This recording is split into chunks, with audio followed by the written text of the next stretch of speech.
মই মহিৰাম দৈমাৰী পৰিয়ালক ধন্যবাদ দিব বিচাৰোঁ যে 1942 চনত তেখেতে যি ভূমিদান দি পেলাই ইয়াত যে বিদ্যালয় স্থাপন কৰিব লাগে বুলি তেখেতে চিন্তা চৰ্চা কৰি তেখেতৰ আগ্ৰহতে এই বিদ্যালয়খন ইয়াত স্থাপন হ'ল।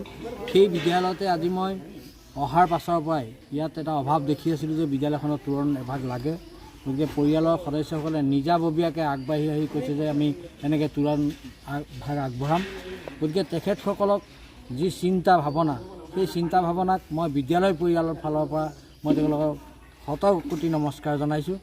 আৰু এনে সন্তান যে জন্ম দি পেলাই মহিৰাম দৈমাৰীয়ে এই পৃথিৱীৰ পৰা বিদায় ল'লে, তেখেতৰ আজি দেখিছোঁ পিতৃ পুত্ৰ নাতি পুতি যিমান আছে পৰিয়ালৰ সকলোৱে আহি পেলাই এই কাৰ্যসূচীত অংশগ্ৰহণ কৰিছে। তেখেতৰ সকলোৰে সহযোগ আছে আৰু বিদ্যালয়ৰ প্ৰতি তেখেতসকলৰ যিটো দায়িত্ববোধ মানে ভাৱ প্ৰকাশ কৰিছে, সেইটোৰ কাৰণে মই গৌৰৱান্বিত।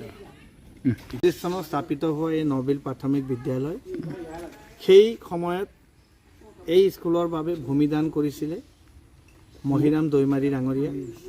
আৰু আজি তেখেতৰ পবিত্ৰ স্মৃতিত তেখেতৰ 3 পুত্ৰ ক্ৰমে ভৱানন্দ দৈমাৰী, আমাৰ মীনাৰাম দৈমাৰী আৰু হৰ দৈমাৰী আৰু তেখেতৰ পৰিয়ালবৰ্গই আজি তেখেতৰ পবিত্ৰ স্মৃতিত আজি এই পবিত্ৰ দিনত এই তোৰণভাগ এই প্ৰাথমিক বিদ্যালয়লৈ দান হিচাপে আগবঢ়াইছে। গতিকে তেখেতৰ পৰিয়ালবৰ্গক মই আন্তৰিক ধন্যবাদ আৰু কৃতজ্ঞতা জনাইছোঁ যে মহিৰাম দৈমাৰীয়ে সেই সময়ত এই অঞ্চলৰ কাৰণে যি কাম কৰিছিলে, সেই সময়ত তেখেত আনকণ্টেষ্ট হিচাপে দক্ষিণ মূৰাদল গাঁও পঞ্চায়তৰ ৱাৰ্ড সদস্য আছিলে। আৰু আমাৰ টৌভাঙা বজাৰ স্থাপনৰ ক্ষেত্ৰত হওক বা এই বিদ্যালয় নিৰ্মাণৰ কাৰণে তেখেতে ফৰেষ্টৰ পৰা কাঠ দান কৰিছিলে। গতিকে এজন মহাবৰণ্য তেখেত আমাৰ কাৰণে এজন অনুপ্ৰেৰণাৰ স্ৰোত হয়। তেখেতে যি ত্যাগ আৰু কষ্ট এই নবিল গাঁৱৰ কাৰণে কৰিছিলে, আমাৰ সমাজৰ কাৰণে কৰিছিলে, তাক আমি চিৰস্মৰণীয় কৰি ৰাখিবৰ কাৰণে 1942 চনত ভূমিদান কৰি আজি তেখেতৰ সন্তানেও এই নিজৰ দেউতাকৰ যি এটা অনুপ্ৰেৰণা আছিল তাক লৈ পেলাই আজি ইয়াত তোৰণভাগ তেখেতসকলে দান কৰিছে। গতিকে সঁচাকৈ প্ৰশংসনীয়। আৰু আমাৰ সমাজৰ তেনে বৰণ্য ব্যক্তিৰ কাৰণে আজি আমাৰ সমাজখন প্ৰতিষ্ঠিত হৈছে। আমাৰ সমাজত এটা ভাতৃত্ববোধ আছে। আৰু মই এই অনুষ্ঠানত মোক তেখেতসকলে নিমন্ত্ৰণ কৰাৰ বাবে তেখেতসকলক সকলো পৰিয়ালবৰ্গ, এই স্কুলৰ প্ৰধান শিক্ষক শান্তনু গৌতম ডাঙৰীয়া, আমাৰ উত্তম দাস ডাঙৰীয়া, শংকৰ দাস ডাঙৰীয়া আৰু সকলোকে ইয়াত উপস্থিত শ্ৰদ্ধাৰ ৰাইজক মই আন্তৰিক ধন্যবাদ আৰু কৃতজ্ঞতা জনাইছোঁ। আৰু আগন্তুক দিনত এই নবিল প্ৰাথমিক বিদ্যালয় আৰু এখোজ আগুৱাই যাওক। এই শিক্ষাৰ পোহৰৰ জৰিয়তে এই অঞ্চলৰ ল'ৰা ছোৱালীক এটা মানৱ সম্পদ হিচাপে সৃষ্টি কৰিবলৈ সক্ষম হওক, তাৰে কামনা কৰি সকলোকে ধন্যবাদ জনাইছোঁ। আমি বহুত দিন ধৰি পেলাই এটা আশা বুকুত বান্ধি ৰাখিছিলোঁ। আমাৰ আজি যিটো কাৰ্য আমাৰ স্বৰ্গীয় পিতৃ দেৱতাৰ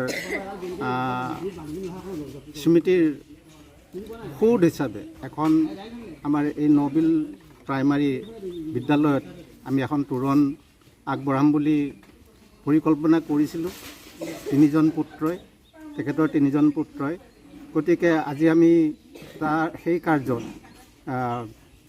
যিটো আধাৰশিলা স্থাপন কৰিব লাগে, সেই কাৰ্যত সকলো ব্যক্তিয়ে আহি আমাক সহযোগিতা কৰিছে আৰু ভালদৰে পৰিচালনা কৰি পেলাই আমি কাৰ্যক আগবঢ়াই লৈ গৈ আছোঁ।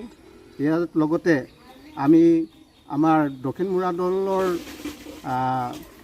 ZPC কিশোৰ ৰাহালদেৱক আমাৰ প্ৰধান শিক্ষক ডাঙৰীয়া শান্তনু গৌতম ডাঙৰীয়াই আমন্ত্ৰণ জনাইছিলে। সেই আমন্ত্ৰণ মৰ্মে তেখেতেও আহি পেলাই আমাৰ ওচৰত আহি এই কাৰ্যসূচীত যোগদান কৰি পেলাই তেখেতে বহুমূলীয়া সময় খৰচ কৰি এটা যথেষ্ট আমাক উৎসাহিত কৰিছে। তাৰ প্ৰতি আমি লক্ষ্য ৰাখি তেখেতৰ মংগল কামনা কৰিছোঁ। লগতে আমি আশা ৰাখোঁ ভৱিষ্যত প্ৰজন্মই যাতে পিতৃ মাতৃৰ প্ৰতি যিটো আমি সন্মান আগবঢ়াব লাগে, সেই সন্মান যাতে এনেদৰেই প্ৰতিষ্ঠিত হওক। তেখেতসকলৰ এটা কৰ্মৰাজিৰ ক্ষেত্ৰত তেখেতসকলে জানিবলগীয়া কিছুমান কথা আছে। এইবিলাকৰ দ্বাৰাই যাতে তেওঁলোকে প্ৰভাৱিত হৈ তেখেতসকলে ভৱিষ্যতলৈ আগবাঢ়ি যাওক, এই আমি কামনা ৰাখিছোঁ। তাৰ লগতে আমাৰ পিতৃদেৱে কৰি অহা বিভিন্ন কাৰ্যসূচীৰ ক্ষেত্ৰত কিশোৰ দাহালদেৱে আপোনালোকক বিস্তৃত বিৱৰণ দাঙি ধৰিছে। ইয়াত আৰু মই দ্বিতীয়বাৰ ক'বলৈ হয়তো ক'বলগীয়া কথা নাই, গতিকে মই ইমানকে কৈ